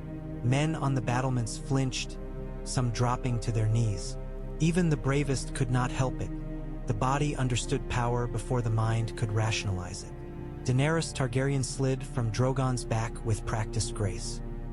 She wore dark leather over pale cloth, hair braided tight, eyes like violets sharpened into steel. She walked forward as if the rock itself should move aside for her. Behind her came Grey Worm in unsullied armor, Missandei with her quiet poise, Tyrion Lannister with his wary, clever gaze, and Varys with his calm spider's face.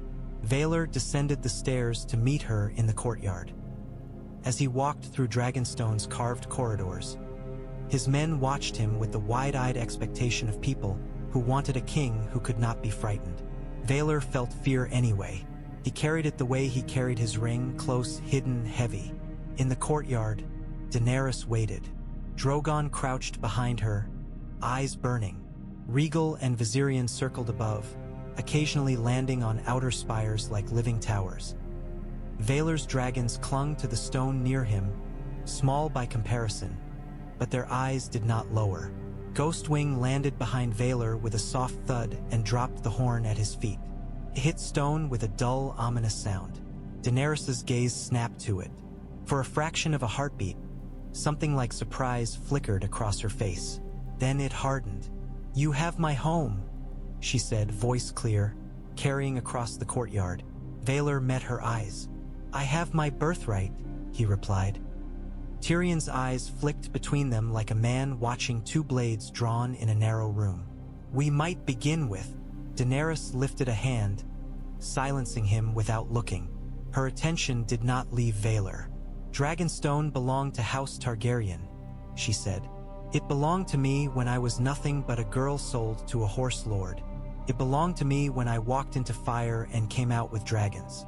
It belongs to me now." Vaelor felt the weight of every watching face. He could not afford to sound uncertain. "It belonged to the Conqueror," Vaelor said, "before it belonged to you, and the Conqueror's blood did not die with your father." Daenerys's eyes narrowed. "Your claim," she said, and the words were an insult. Mera stepped forward, holding the testament with both hands. "Not merely a claim," she said. "Proof." Daenerys's gaze flicked to Mera. "Valerion," she said, voice cool. "You have chosen a side." Mera's chin lifted. "I have chosen my blood," she replied. Daenerys took the parchment, unrolled it, and read. Tyrion leaned slightly, trying to see. Varys watched, face unreadable. Grey Worm's hand hovered near his sword, though steel would do little if dragons chose to burn. As Daenerys read, her expression shifted, subtle, controlled, but Vaelor saw it. The writing was in High Valyrian, old and formal. The seal was ancient, the hand that had signed it. Vaelor did not know if Daenerys recognized it, but he saw her fingers tighten slightly at the name. She looked up. "The realm is full of forged ink," she said. Vaelor did not flinch. "Then look at my dragons," he replied. "They hatched for me. They do not hatch for liars." Drogon rumbled. A low thunder. Dreadfire hissed back, tiny by comparison but defiant. Daenerys's mouth tightened. "Dragons are not proof of kingship," she said. "They are proof of fire." Vaelor's voice was low. "Fire and blood," he said. The phrase hung between them like a blade. It was a family prayer and a warning. Tyrion stepped forward carefully, hands open. "We are all, in our own ways, tired of wars," he said. "Perhaps we can agree that fighting each other here would please Queen Cersei more than it would please any of us." Daenerys did not glance at him. "He sits on my seat," she said. Valar's voice sharpened, just slightly. "And you sail to take it with 3 dragons and an army," he said. "Do you want Dragonstone? Then burn me and take it. But know this, if you burn me, you burn a Targaryen. You become the thing our enemies say you are." Daenerys's eyes flashed. "Do not lecture me on what my enemies say," she snapped. Silence fell. Ghostwing's pale head tilted, eyes moving between Daenerys and Valar as if weighing them. Behind Daenerys, Drogon's wings flexed, stirring dust. The courtyard felt too small for this much fire. Valar pointed at the horn on the stone. "Euron Greyjoy nearly took my dragons with that," he said. "He tried to take yours too. He will try again. Cersei builds scorpions. The North fights the dead. The realm is breaking, and we stand here arguing over a rock." Daenerys stared at the horn, then back at Valar. For a moment, Valar saw something human in her. Anger mixed with exhaustion, ambition mixed with the weight of being the last of a name. "What do you propose?" Daenerys asked, voice high. Valar did not hesitate. "A truce," he said, "until Euron is dead and the dead are defeated. Then we settle crowns." Daenerys's gaze was sharp as a knife's edge. "And if I refuse?" Valar met her stare and felt Dreadfire's heat against his leg. "Then we both bleed," he said softly. "And Cersei laughs." Tyrion exhaled slowly, as if relieved to hear a door open, even slightly. Daenerys did not smile, but she did not order Drogon to burn him either. That was, for now, victory enough. They spoke in the painted table chamber, because Dragonstone had always been a place where war became lines on wood before it became blood on stone. Daenerys stood at one end of the table with Tyrion beside her, Varys near enough to whisper, Grey Worm behind like an unblinking shadow. Valar stood opposite with Mera, Roland, Wyman, and Indrio. The room felt crowded with history, with old decisions etched into every dragon-carved wall. Daenerys's gaze flicked to the ring on Valar's finger. "If you are who you claim," she said, "then why have you been hidden?" Valar's voice was careful. "Because even dragons fear knives," he replied. The Conqueror's court was not only fire. It was envy, poison, quiet threats. A child hidden survives. Daenerys's mouth tightened. "A convenient story." Mera laid the testament flat. "Convenient for no one," she said. "My house has carried the burden of secrecy for generations. We did not do it for comfort." Varys's voice was smooth. "Secrets are often carried because they are useful," he said. Mera's eyes were steel. "Then use it," she replied. "If you are as clever as men whisper, see what this changes." Tyrion leaned over the parchment, reading the old script with a furrowed brow. "The language is archaic," he murmured. "Hard to forge without someone extremely learned." "Maesters are extremely learned," Daenerys said. Indrio's smile was thin. "Maesters also hate dragons," he murmured. "If they forged this, they have learned to cut their own throats." Daenerys's eyes narrowed at the Red Priest. "And you," she said, voice cool, "you see prophecy in every flame." Indrio bowed his head slightly. "Because the world is written in flame, your grace," he said. Daenerys's jaw tightened at the title. She did not claim it from Valar. She did not reject it either. Valar forced himself to focus. "Euron's horn is damaged," he said, "but not destroyed. He will seek another. He will strike again." Daenerys's gaze sharpened. "He has already struck," she said. "My dragons will not be chained. Not by ironborn tricks." Tyrion's voice was careful. "We have also received word from the north," he said, glancing toward Valar. "The dead are moving. The wall will not hold forever." Daenerys's expression flickered, annoyance and uncertainty wrestling. "Cersei sits on the Iron Throne," she said. "If I go north, she fortifies. She gathers. She kills my allies while I fight ghosts." Valar's voice hardened. "If you take King's Landing while the dead march, you will rule ashes," he said. "A throne means nothing if the realm freezes." Daenerys's eyes flashed. "Do not speak to me as if you are my equal," she snapped. Valar held her gaze. "I speak as if we both bleed," he said quietly. "Because we do." Silence tightened. Tyrion raised his hands slightly. "We can argue about pride later," he said. "Right now we have two immediate threats. Euron's fleet and Cersei's scorpions. And a third threat that will make the first two irrelevant if we ignore it." Daenerys's gaze slid to Valar's dragons perched in the shadows, then to the sea map etched into the painted table. "What do you offer?" she asked. Valar inhaled.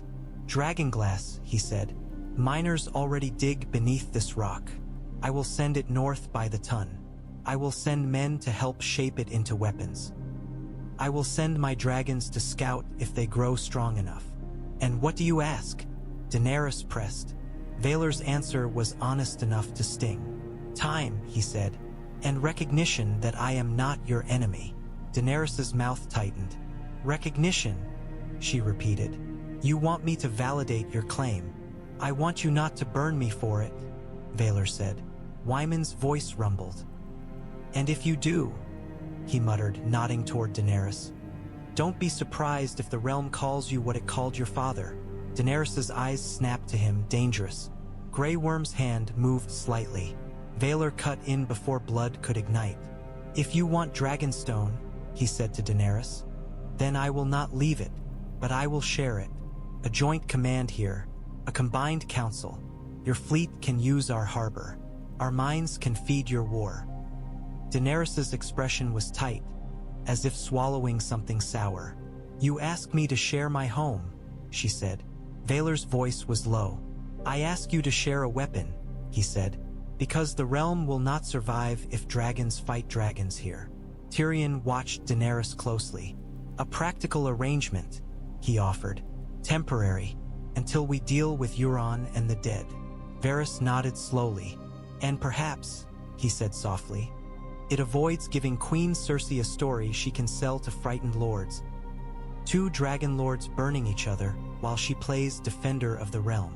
Daenerys stared at the table, eyes dark with calculation. For a moment, Valar saw the girl beneath the queen, the one who had walked into fire and come out with dragons, who had learned to trust no one because trust had been used against her. Then Daenerys lifted her chin.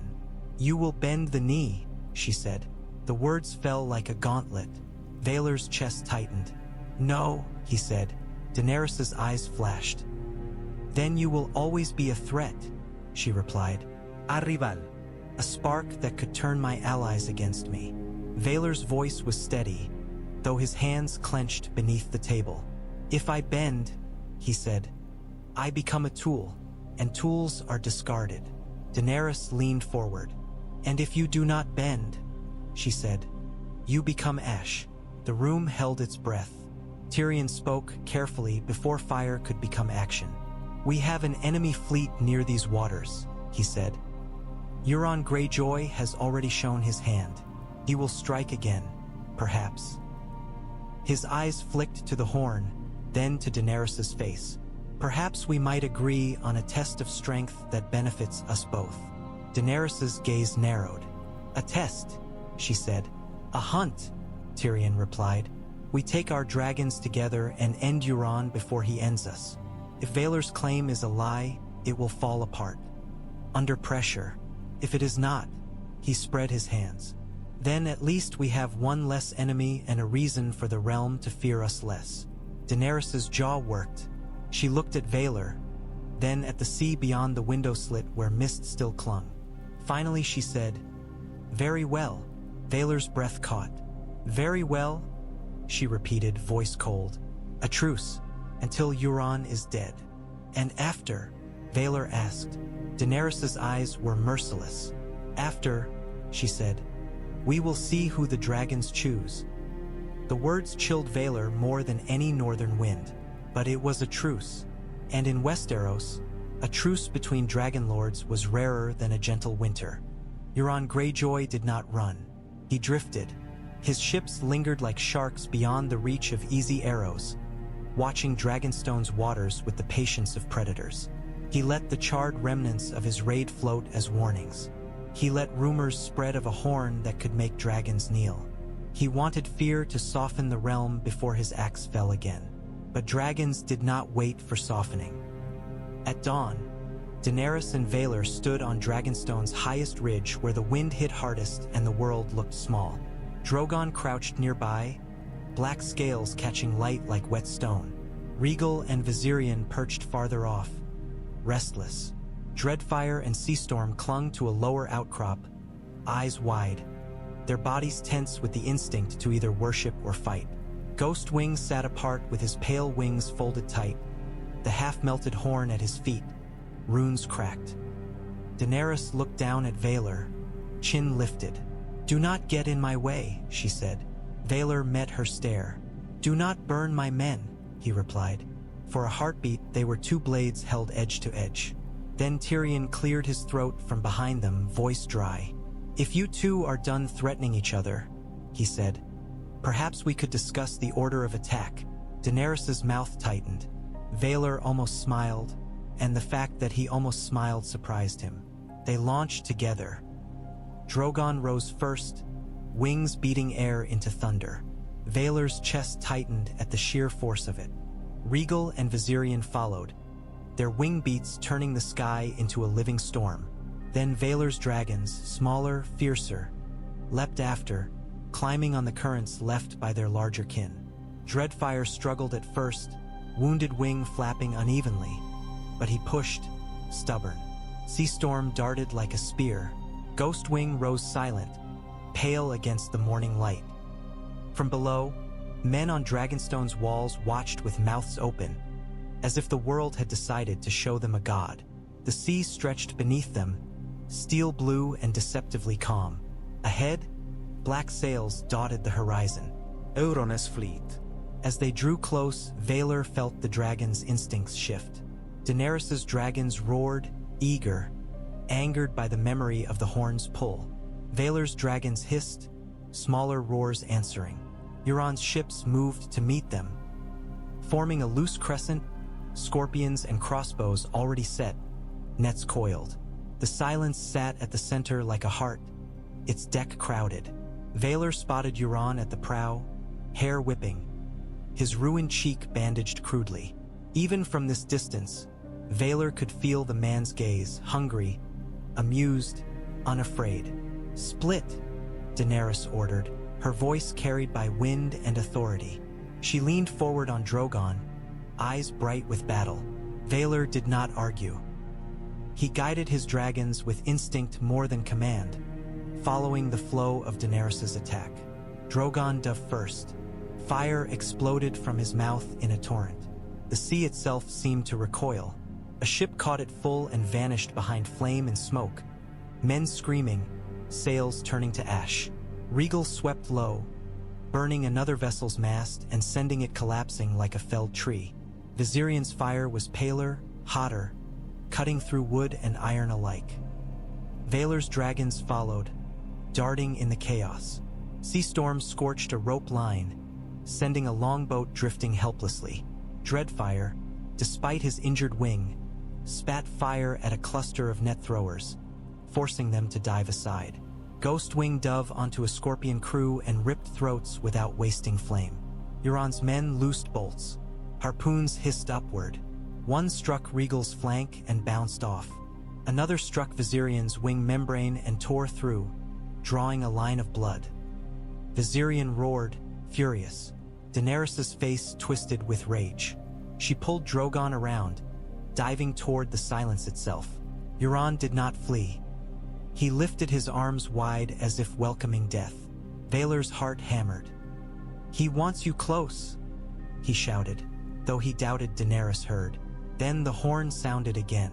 Not the same deep, sustained roar as before. This time it was a broken bellow, cracked by heat and damage, like a beast coughing blood. Yet the effect was immediate. The air thickened.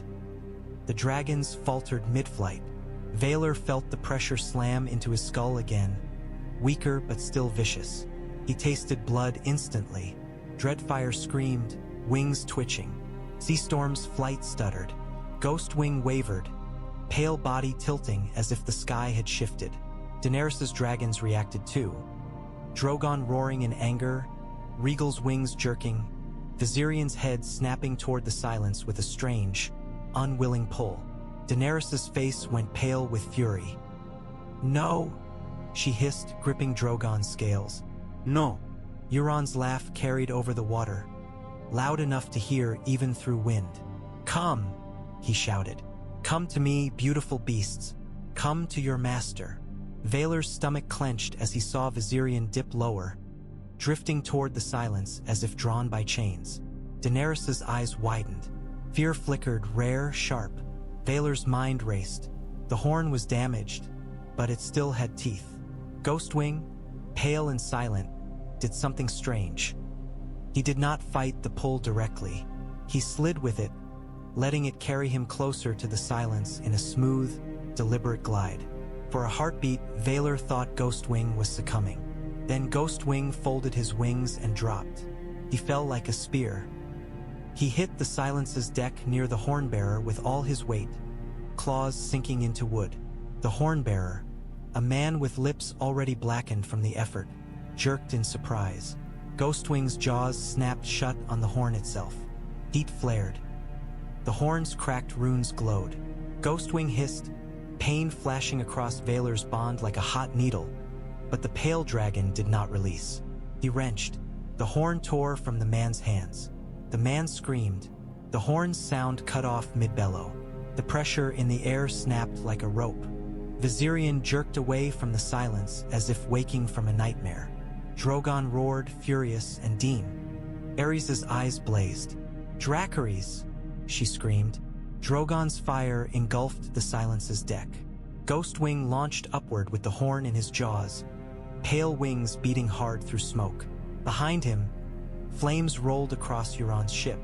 Men screamed and jumped into the sea, their armor dragging them down like anchors. Euron Greyjoy stood amid the fire, laughing through smoke, his one eye shining with madness. And then, as Drogon's flames licked higher and the silence's timbers groaned, Euron dove over the side like a man slipping off a throne. The sea swallowed him. Valar watched, breath caught, as smoke and fire churned where Euron had been. He wanted to believe the sea had taken him. But the sea had never been kind to anything. It only kept what it chose to keep. They found Euron Greyjoy hours later. Not dead, not drowned, alive, clinging to wreckage like a man too hateful to sink. He lay sprawled on a half-burnt plank hauled aboard one of Daenerys' ships, coughing seawater and laughter in equal measure. His bandaged cheek was scorched now. His hair hung in wet ropes. His one good eye looked up at the sky and then at Daenerys with something that might have been admiration if it had not been so cruel. "Dragon Queen," he rasped, voice raw. "You burn beautifully." Grey Worm stood over him with sword raised, expression empty. Daenerys stared down at Euron like a judge deciding whether to grant mercy or make art. "You tried to steal my dragons," she said, voice low. Euron Caghead, smiling. "I tried to steal the sky," he whispered. "Why aim small?" Valar stood a few steps back, blood dried on his lips, eyes fixed on the horn in Ghostwing's jaws. The pale dragon had landed on the ship's deck and placed the horn at Valar's feet like a dead snake. Its runes were cracked, edges warped by heat, but it still seemed to hum faintly, as if even damaged it remembered how to command. Tyrion looked at it with a grimace. "If I never see another cursed magical artifact again," he muttered, "it will still be too soon." Daenerys' gaze flicked to the horn. Something tight moved in her throat. "Destroy it," she commanded. Indrio, brought aboard by Mera, stepped forward, eyes bright. "Fire can destroy many things," he murmured. "But some things must be unmade with ritual, not flame alone." Daenerys' stare sharpened. "Do you think I care how it is destroyed?" she snapped. Indrio bowed his head. "No, your grace," he said softly. "Only that it is." Valar crouched beside the horn and felt heat radiating from it. Not physical heat, but something like anger. He remembered how it had felt inside his skull. Pressure, command, hunger. He did not want it anywhere near his dragons again. He looked at Ghostwing. The pale dragon's eyes met his, calm and unreadable. Vaelor felt a strange surge of gratitude and unease. Ghostwing had saved them all, and he had done it without hesitation, as if he understood war better than any creature newly born should. "Break it," Vaelor said quietly. Wyman Stone stepped forward with a hammer, face grim. He swung down hard. The horn cracked. A sound like a sigh escaped it. Faint, impossible. The runes flared dimly, then went dark. Wyman struck again. Bones splintered. The horn broke into jagged pieces. A pressure in the air eased, as if something had finally stopped holding its breath. Euron watched, his smile fading into something colder. "You break toys," he rasped. "But you can't break me." Daenerys stepped closer, eyes bright with fury. "I can," she said. Euron laughed, then coughed, blood spattering his lips. "You think killing me ends the sea?" he whispered.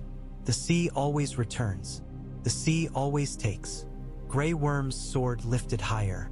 Tyrion spoke quickly, voice sharp with reason. "If you kill him here," he warned Daenerys, "his men become martyrs. They scatter and raid and make him a legend. If you parade him, you can break his myth." Daenerys' eyes flicked to Tyrion, then back to Euron. Her jaw tightened. "I do not parade," she said. Vaelor stepped forward before the decision could become purely Daenerys's. "Take his tongue," he said quietly. Silence snapped. Euron's eye widened, amused even now. "Ah," he whispered. "The dragon boy has claws." Vaelor met his gaze. "You like your words," Vaelor said. "You use them like hooks. Without them, you are just a man." Daenerys studied Vaelor, expression unreadable. Grey Worm's sword did not move, but his eyes shifted, waiting. Euron's smile curled. "Do it," he whispered. "See if you become kinder than me." Vaelor did not blink. He had watched a servant choke and die by his command.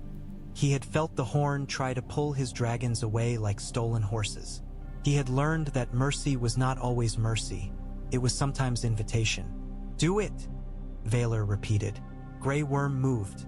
Steel flashed. Euron screamed a raw animal sound. Blood spilled across the deck. His laughter turned into choking, wet silence. The sea wind carried the scream away. When it ended, Euron lay panting, eyes wild, hands clawing at his own throat as if trying to pull his voice back out. He could not. He made only sounds now, ugly, powerless. Daenerys stared down at him for a long moment. Then she looked at Vaelor. "That was cruel," she said. Vaelor's voice was steady.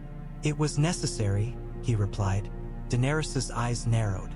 "Necessary?" she echoed, and in the word was judgment. Tyrion exhaled slowly, as if trying not to be sick. Mera's gaze lingered on Vaelor, something like pride and fear mixed together. Euron Greyjoy's one good eye rolled toward Vaelor, and in it Vaelor saw hatred so pure it felt almost holy. The war was not over. It had simply shed one mask. As the ships turned back toward Dragonstone, smoke still smudging the horizon where the silence had burned, ravens flew overhead, northward urgent, their wings beating like warnings. Somewhere beyond the sea, winter gathered its teeth. And in King's Landing, a queen would soon hear that dragons were no longer divided. That news would not make her kneel. It would make her sharpen. Dragonstone's mines rang day and night after the sea battle. Men dug into black rock where heat still lived under stone. They chipped out dragonglass in jagged slabs that glittered like frozen night. The shards piled in carts. The carts rolled to the docks. Smiths set to work shaping spearheads and daggers, their hands raw, their faces lit by forge glow. Vaelor stood at the mine entrance with Daenerys and watched men risk their backs for a war most of them did not understand. "They will bleed for you if you give them a reason," Mera had said once. Now Vaelor understood that reasons mattered more than threats. Daenerys watched too, arms folded, expression unreadable. Her eyes kept flicking upward to where Drogon perched on a high spire, wings half open like a crown. Vaelor's dragons kept their distance from him, instinctively wary, but they did not flee. They watched, learning the shape of a larger predator. Tyrion joined them, looking exhausted. "I never thought I'd see Dragonstone full of miners again," he said. "In my family, we prefer others do the digging." Daenerys did not smile. "How long until it's ready to ship?" she asked. Roland answered briskly. "We can load the first holds by nightfall," he said. "But the journey north is dangerous. Storms, pirates, ironborn remnants. We will escort," Valar said. Daenerys's gaze slid to him. "With your ships," she said. "With mine and yours," Valar replied. "Together." Something tightened in Daenerys's face, pride resisting practicality. Then she nodded once, sharp. "Fine," she said. "But if any of this is a trick..." "It isn't," Valar cut in. Daenerys's eyes flashed. "Do not interrupt me," she snapped. Valar held her gaze anyway. "Do not threaten what I am already giving," he replied. For a moment, the air felt like it might ignite. Tyrion cleared his throat. "If you two insist on trying to burn each other with your eyes," he said dryly, "perhaps do it somewhere without dragonglass dust in the air. It seems unwise." A few men nearby chuckled nervously. Even Daenerys's mouth twitched for the briefest instant before hardening again. A raven arrived that evening, wings ragged from hard flight. Davos Seaworth brought it to the painted table chamber where Daenerys and Valar held council. Together now, uneasy partners in the same room. Davos's face was grim. "From Winterfell," he said, voice tight. Jon Snow's handwriting was rough, as if written with stiff fingers in cold. The wall had cracked. Eastwatch had fallen silent. Scouts had seen blue eyes moving in the woods where no living man should walk. The dead were gathering like a tide. Daenerys read the message once, then handed it to Tyrion with a hard look. "Cersei will never help," she said. Tyrion's voice was quiet. "Then we don't wait for her," he replied. Varys, who had returned from his own web spinning, nodded slowly. "If the dead are real," he murmured, "then the realm's petty wars become irrelevant." Daenerys's gaze turned cold. "Nothing is irrelevant if it leads to my throne being taken while I fight in snow," she said. Valar leaned forward, hands flat on the painted table. "If you take King's Landing first," he said, "the dead will take everything else while you sit on your chair." Daenerys's eyes flashed. "You think I do not know that?" She snapped. "I have crossed the world. I have bled for this. Do not ask me to delay my crown for a war most of the realm does not believe in." Valar's voice was steady. "Make them believe," he said. "Save them. They will follow the dragon who keeps them alive." Daenerys stared at him as if he were naive. "They will follow fear," she said, "and I can give them fear in King's Landing." "And then what?" Valar challenged. "Rule a city while the rest becomes a grave?" Silence fell, thick and tense. Davos spoke then, voice rough with truth. "I've seen whites," he said. "I've watched them tear men apart like bread. There's no bargaining with them. No gold, no hostages, no treaties, only killing." Daenerys looked at Davos, then at the maps. Her jaw worked as if grinding down rage into decision. At last she said, "We go north." The words hit the chamber like a stone dropped into still water. Ripples of shock, relief, fear. Tyrion exhaled visibly.